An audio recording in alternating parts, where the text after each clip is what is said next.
Vous êtes auteur, Jean-François Piège, de plus d'une dizaine de livres de recettes. En 2011, vous revenez aux sources de la cuisine en littérature avec le petit dictionnaire d'Alexandre Dumas, auquel vous ajoutez vos propres recettes. Et pour cause, vous avez une affection toute particulière pour Alexandre Dumas et son grand dictionnaire de la cuisine. Pour vous, c'est la Bible. Celle que tout cuisinier digne de ce nom doit avoir dans sa cuisine.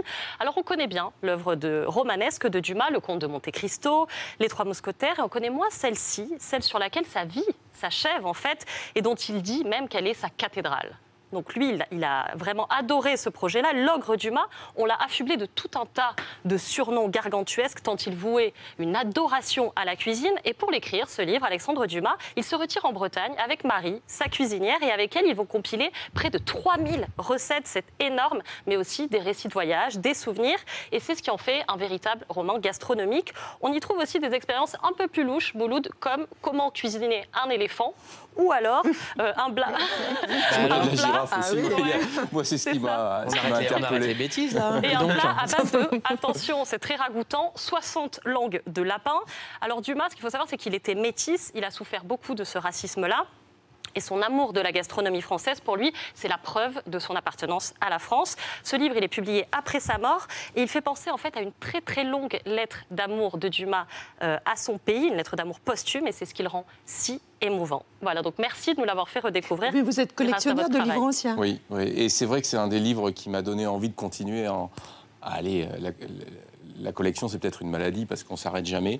Mais quand on a un ouvrage de Dumas, c'est peut-être aussi la différence, c'est que nous, aujourd'hui, les cuisiniers, on écrit des livres. Avant, c'était les grands auteurs qui écrivaient des livres. Et il y a une littérature culinaire qui est absolument délicieuse. Vous en avez combien? Trop.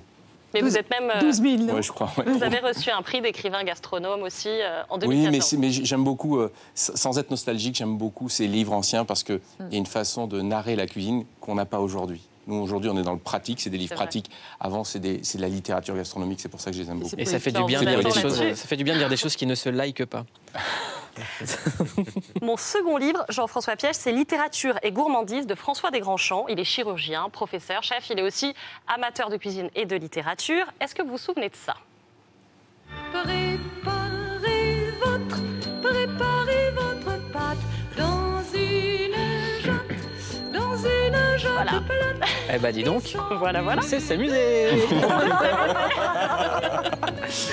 Je savais que ça allait vous plaire, Mouloud, ça date. Voilà, c'est lunaire, mais ça fait du bien. C'est la recette du cake d'amour de Podane, évidemment, chantée ici par Catherine Deneuve et extrait du roman de ça, la Charles cuisine. Perrault. La cuisine, c'est que de l'amour. Il faut arrêter. Catherine Deneuve, c'est que de l'amour. Aussi, ouais. Mais oui, c'est évident, Mouloud, c'est évident. Ah. Mais la cuisine, c'est que de l'amour. On parle de technique, on parle de tout ça. Bien sûr. La cuisine qu'on aime, c'est celle qu'on fait pour ceux qu'on aime. Bah, Une bonne baguette, un temps à la catalane avec amour. Mais oui, évidemment. L'auteur de ce livre, il propose de se replonger justement dans la grande littérature française pour y puiser les recettes qui nous ont fait rêver et nous aider justement à les réaliser. Donc il y a le cake d'amour, mais il y a aussi la Madeleine de Proust.